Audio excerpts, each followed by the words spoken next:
Hello বন্ধুরা, আজকে তোমাদের কাছে নিয়ে চলে এসেছি নতুন একটা রেসিপি। তো আজকে কি বানাবো বলো তো? আজকে বানাবো মোমো।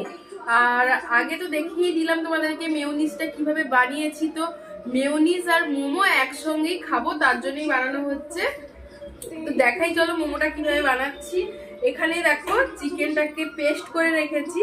তো দেখাই পরপর কি কি করছি না করছি। বাড়িতে যা যা আছে ওগুলো দিয়েই করছি, খুব বেশি এটা ওটা এইসব দিয়ে করছি না। বাড়িতে যেগুলো ছিল ওইগুলো দিয়েই করছি।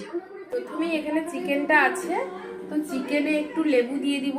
এই দেখো লেবুর রস দিয়ে দিব। ভিনিগার দিতে হতো, ভিনিগারটা নেই বলে লেবুর রসটা দিচ্ছি। আমার না পেঁয়াজ কাটতে কাটতে পুরো চোখে জল বেরিয়ে গেছে, পুরো অবস্থা খারাপ হয়ে গেছে। তো এরপরেই লবণটা দিয়ে দিচ্ছি। এই যে লবণ দিয়ে দিচ্ছি।